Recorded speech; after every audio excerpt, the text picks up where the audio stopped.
نتعلم النيجاتيف النفي.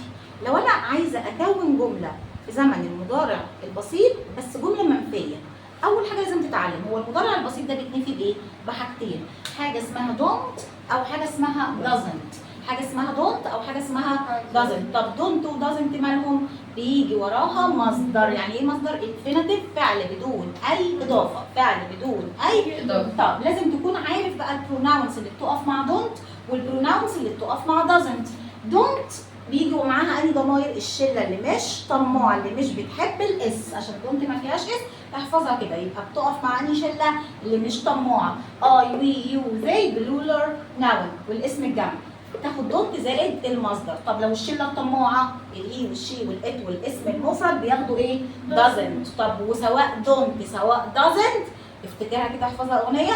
دونت doesn't بيجي وراها مصدر. يعني ايه مصدر؟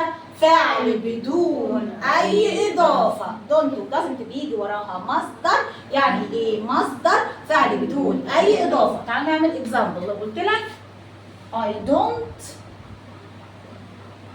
like fish، ها هنا don't قدامك اهي جت مع البروناون اي انجليزي مش طماع.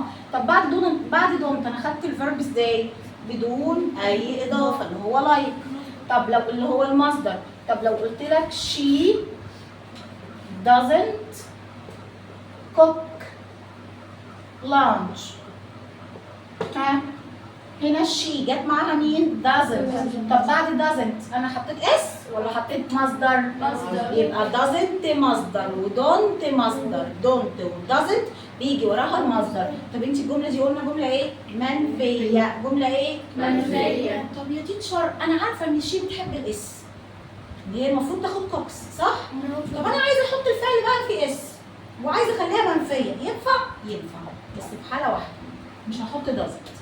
امال هنفي ازاي؟ تعالى ركز بقى في التكايه دي. لو جيت قلت لك شي، بص انا هعمل نفس الاكزامبل وبصوا معايا، الحته دي حته مهمه قوي. عايزه انفي الجمله دي خليها منفيه وفي نفس الوقت انا عايزه احط الاس مش عايزه اشيلها. ازاي؟ هحط كلمه داله او ظرف تكرار اللي هو never. هقول شي never. يعني ايه never؟ يعني ابدا. ابدا دي معناها ايه؟ عمرها ما حصلت، يبقى بنفي. يبقى نيفر معناها ايه؟ ابدا. دي بتعبر عن النفي، بتعبر عن النفي. لما اقول شي نيفر هقول شي نيفر كوكس لانش. تعالى كده نقارن بين المثالين. المثال الاولاني كانت فيه doesn't واحنا متعلمين قاعده بتقول ان doesn't بيجي وراها ايه؟ مصدر. doesn't بيجي وراها ايه؟ مصدر. طب انا مش عايزه احط doesn't، هنفي بنيفر يا تيتشر. والله براحتك عادي، انفي بنيفر، ممكن تنفي بنيفر، بس لما هتنفي بنيفر هتبص على الضمير. لو الضمير هنا طماع يبقى الفعل هياخد اس.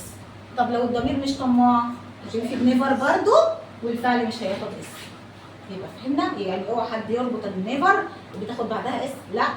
لو الضمير برضو ضماير من الضماير الطماعه اللي بتحب الاس، يبقى حضرتك عايز تنفي doesn't هيجي وراها مصدر. عايز تنفي never هتشوف لو الضمير طماع هتحط اس، لو الضمير مش طماع مش هحط اس. صعبه؟